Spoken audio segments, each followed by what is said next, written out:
think of it. I'm sure. People I met for only an hour or two. And great kindness is bravery. The fact that you could meet someone for an hour or two. See the very best of them. Meryl Streep remembers her heroic days in World War II and Plenty, one of the new movies we'll be reviewing this week. I'm Roger Ebert, film critic of the Chicago Sun-Times. And I'm Gene Siskel, film critic of the Chicago Tribune. In addition to Plenty, we'll also be reviewing the romantic comedy Maxie, with Glenn Close playing the reincarnation of a 1920s flapper. Also, Paul Schrader's Mishima, A Life in 4 Chapters, the dramatization of the suicide of a great Japanese writer. But first, Roger begins with Crossover Dreams, the story of a singer who wants to break out of his ghetto neighborhood. Crossover Dreams tells the story of a talented young Puerto Rican musician in New York City who dreams of crossing over from the clubs in the Latino neighborhood to the big time of TV shows and recording contracts. And there for a while, he realizes his dream, but this is not the usual rags to riches musical biographical formula that Hollywood worked to death back in the 1940s and the 1950s. This is a thoughtful movie about the compromises the singer has to make and whether or not they're worth it. Crossover Dreams is also a high-energy film with a sense of humor. You can see that in this scene where the singer auditions before a hard-boiled agent. Okay, Mr. Rose, you know, this is a song. It's called Me Who Knows What Is Good for Baby. I'm tuning. It's a low-budget tape, you know, so...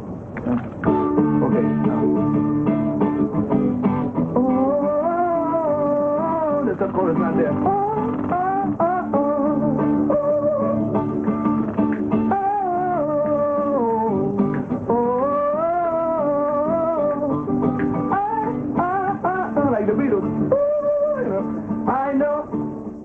That's Ruben Blades as the singer, and at about the same time he's trying to break out of the barrio, an older musician drops dead on stage. This is a scene in a bar right after the funeral. I'm gonna get out of here. Yeah? I'm gonna get out of here. You think you're gonna get out of here, huh? Are you some kind of magician or something? You're gonna get on your little magic carpet and fly away, huh? No, I'm scared, okay? I see the future in that church. It looks like.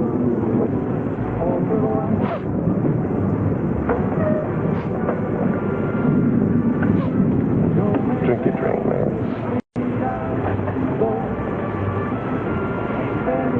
It's always hard, okay, I know, to leave the things that you know behind. But if we stay, Orlando, believe me, if we stay, we're dead. There's a lot of good music in Crossover Dreams, like in this scene where the band is just beginning to attract wider attention.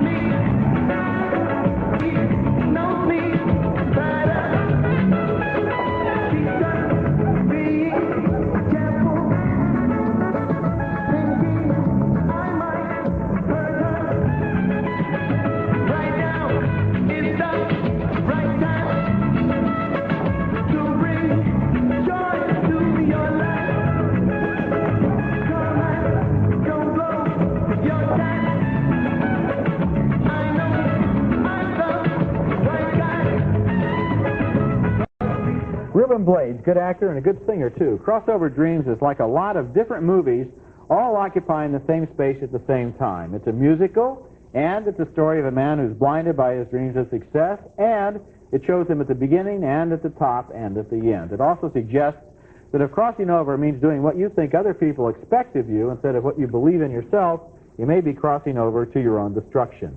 This is a thoughtful movie, but I don't want to make it sound too serious because it has great music in it, and a lot of joy and humor and high energy. I liked it a whole lot. I like the humor of it all and the music. Oh, and he is an engaging performer. I wish the film had been a little harder maybe on its subject, because I think what it really is trying to say is it's okay to cross over, but cross over on your terms. Don't cross over on the mass culture's terms. You'll feel better, and actually you'll probably have greater success.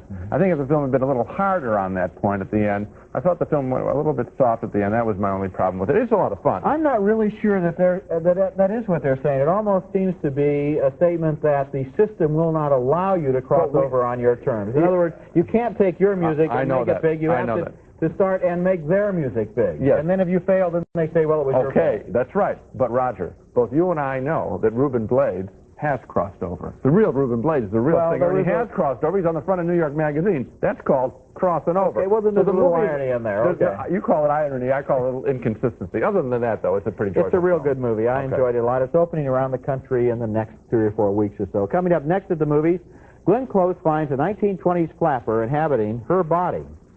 Oh, I hate to waste such good hooch. Have one on you? Don't mind if I do. Here's something different. Our next film is Maxie, a comedy with, frankly, not a very interesting premise in the first place. Normally, when we don't like a movie, we say, well, it has an interesting premise, but it goes wrong. This one, even if it were done well, would be bad.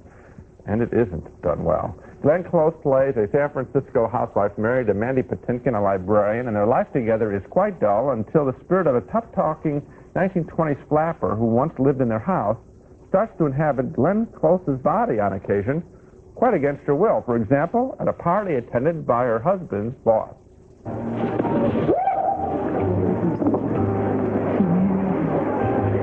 Yeah, I wish they'd play something I knew. Now, where did my chic go? Uh-huh. Where there's dancing, there's bluesies. In the parking lot. Go peddle it elsewhere, lady. The goods look damaged. My man ain't buying. I beg your pardon. Consider yourself pardoned. I'll take a hike. What? I said scram. Hit the bricks. Take a powder. This is my wife, Jan. Jan's Miss Shepherd, my new boss. Only during working hours. Now, boss lady, would you take your arm off him, or should I just take your arm off? Period. Why, Nick, your wife is charming in a very primitive way. See, it's supposed to be funny. She's talking in that Brooklyn accent. Later in the film, the spirit of the flapper, known as Maxie, tries to fulfill a lifelong ambition of becoming a movie star, a goal that was cut short in her time.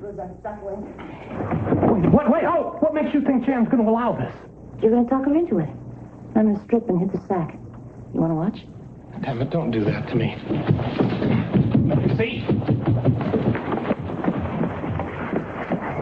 Maxie, be reasonable. How am I going to talk Jan into this? It's one day out of her whole life. Then I'll scram for real, I promise. She'll have to take the days off. That is, if we're not both unemployed. And she probably won't like what you've done to her hair, not to mention the fact she's never been particularly fond of you. You're a bright boy. You'll think of something. I'm stunned at what this movie thinks is funny. I mean, gee, right then she was Maxie. On another scene, she was Jan, an actress playing two roles. Ooh, and the roles don't like each other. Who cares? I'm stunned at how bad this film is. The problem with the movie is that Glenn Close plays two roles, and one is more boring than the next. And actually, if you had to make a choice, Maxie the Flapper, the one you just saw there, is more boring. I find nothing interesting with her. I wouldn't want to spend 5 minutes with her. And the movie forces us to spend about 45 minutes with her. As for Mandy Patinkin's character, he's a dullard. He just stands around while these two crazy women run around.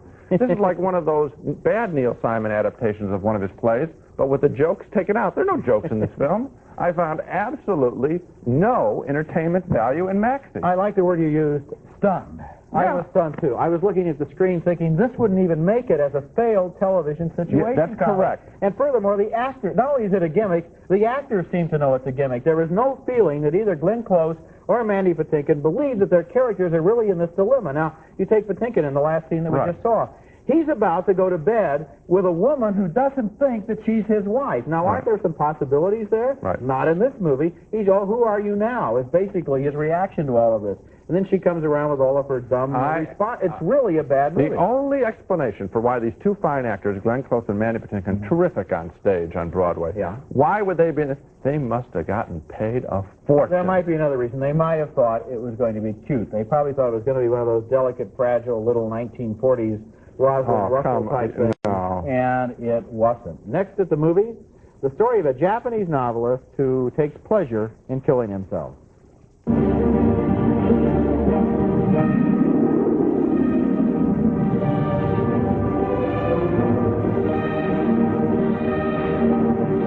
Next movie is a challenging and visionary film named Mishima, and I think it's one of the most interesting and best movies in a long time. It tells the story of Yukio Mishima, the most famous Japanese writer of the years after World War II and one of the most controversial still. He believed that the war had separated the two sides of the Japanese character, the poetry and the strength, the sword and the chrysanthemum. And so, in addition to writing novels and plays and poetry, the chrysanthemum, he founded a private army dedicated to upholding the samurai ideal, the sword. The movie tells his story in three different ways with three different styles, and we're going to look at all three styles. First, in black and white, scenes from Mishima's unhappy childhood. I looked after my grandmother's failing health. She entertained me with stories and provided playmates. On special occasions, she arranged trips to the theater.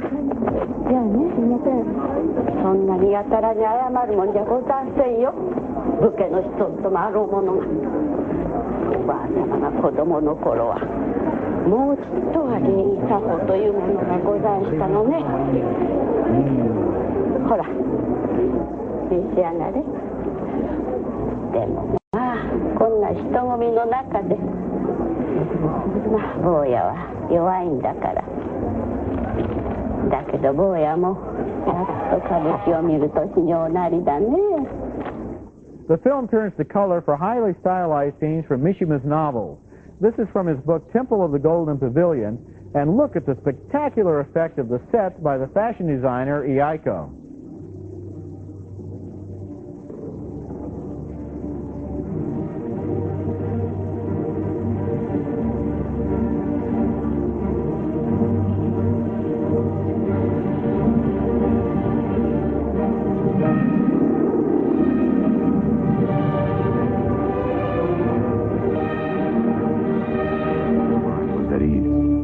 The third strand in the movie recreates the events on the last day of Mishima's life, when he led his private army to occupy a Japanese army garrison and had a vision of the fulfillment he would find in his own death.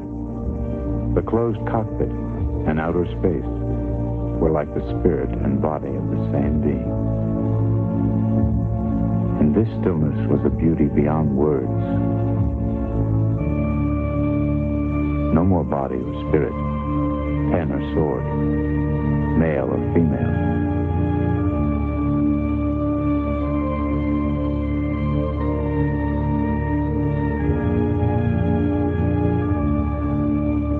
Then I saw a giant circle coiled around the earth, a ring that resolved all polarity, a ring vaster than death, more fragrant than any scent I had ever known.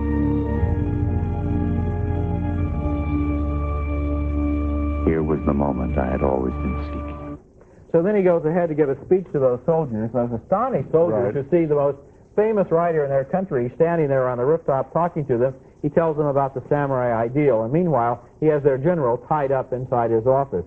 Seconds after the speech was over, Mishima committed seppuku, ceremonial suicide, disemboweling himself while one of his followers beheaded him. His life and death in 1970 did indeed seem to symbolize the irreconcilable nature of those two opposites, the poet and the soldier, the sword and the chrysanthemum. Mishima is a Japanese movie by an American director, Paul Schrader, the same man who wrote Taxi Driver and directed American Gigolo, and he seems to almost specialize in the tension between high ideals and fundamental human violence. The sheer audacity of this movie is amazing. It's the story of a man's life and death, a survey of his artistic achievement, and a statement on modern Japan. I thought it was fascinating from one end to the other. A great movie. A great movie, and I'll tell you, we are living in a time when the attempt to make great movies is so rare. That's right. And here is something even, and I applaud that when that happens. Here is one where he's trying to hit a home run, and he hits it. Well, there's so much to think about. First of all, I think he accomplishes something very difficult, which is you have a guy killing himself. And we're supposed to, one, identify with this guy and in some way admire him or at least appreciate what he's trying to do. That's a very difficult thing. Talk about downbeat endings. Actually, the ending, if you see the film, is quite hopeful in a way which I will not reveal. It also is encouraging in dealing with the film, dealing with notions of art and ideas. He talks about no more male, no more female, pen and sword. These are terrific things for the movies to talk about and pictorialize instead of car crashes. It's extraordinary. One of the things I like about the film is that it is essentially an intellectual subject, a movie about the life and death of, well, indeed, a very sensational artist who died in a spectacular way, but nevertheless a serious artist. And yet, even though it is intellectual and serious about Mishima's life, it is also a movie. Entertaining. It is not only a movie, but it is a constantly dazzling movie. The idea of taking the segments of his novels and visualizing them with these wonderful sets so that you get an idea of Mishima's, what was going on in terms of his fantasy world, and then the everyday life, and then what happened in his childhood. This is one heck of a movie. It's a brilliantly organized film. I think in the history of cinema, this is one of the most well-organized films trying to treat an artist. Normally we see the artist, as a typewriter, crumpling up the paper and throwing away, then drinking. I mean, that's the way the artists are handling They never know how to handle a writer's life. This is, okay, you just gave me an idea. This is probably the best movie I've ever seen about a writer's life. Coming up next at the movies, Meryl Streep stars in the saga of a woman deeply affected by the true love and passion she experienced during World War II. This is the doctor's number, my dear. With my permission, he can put you inside. Miss Plenty, starring Meryl Streep as a woman who is deeply influenced by her experiences during World War II, where she comes to know true love and true courage. By comparison, the rest of her life and the lives of those around her are a sham in the war years after, full of double talk and materialism. Desperate for some kind of authenticity in her life, she asks a man to help her have a child. But when that doesn't work out, she's enraged. You think it's my fault? Lord. Is that all you're worried about? You think it's something to do with me? That was part of it, never to have to drag through this kind of idiot argument. You don't understand. You don't understand the figures in my mind. Mick, will you go now, please? You people are cruel. Both of you. And you. You!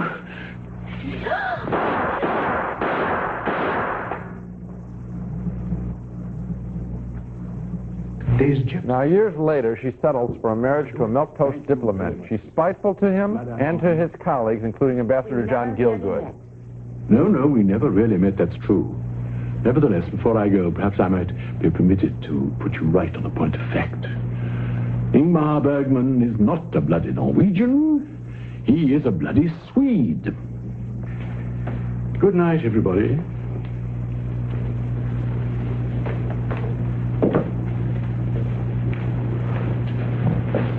He's going to resign.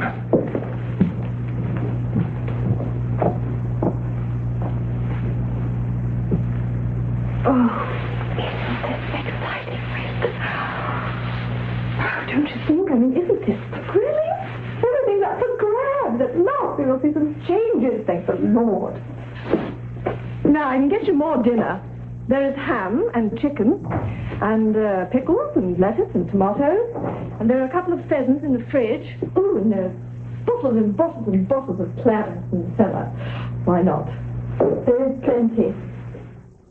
Now, at this point, she's really going crazy about the hypocrisy she sees around her. The point of the movie Plenty, as I see it, is that the writer of this piece, English playwright David Hare, is saying that people would be a lot better off if they really confronted their feelings and said what was on their mind instead of being forced to, frankly, shoot a gun in the air to get some attention. In this film and another film out now he wrote called Weatherby with Vanessa Redgrave, we see the damage done by the British tradition of keeping a stiff upper lip and an equally rigid heart.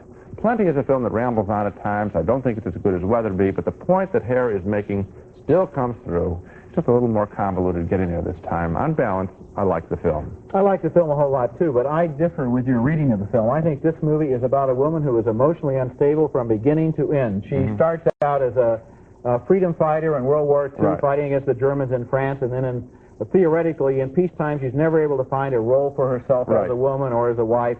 I don't buy that. She's not a very good fighter in France. She's totally inept and incompetent. That's shown. And then consistently throughout the movie, she's unbalanced. And at one point, she says, I just have a tendency to let myself go a little bit too much. I think it's a character study of a particular person rather than an indictment of British society. Okay, well, I think that if more people were like her, obviously the country would be a lot more exciting. That's true, yes. And I think that's what he's saying, too. Yes, I think what's interesting and maybe difficult for audiences to accept is that this heroine isn't a goody-goody. That she isn't.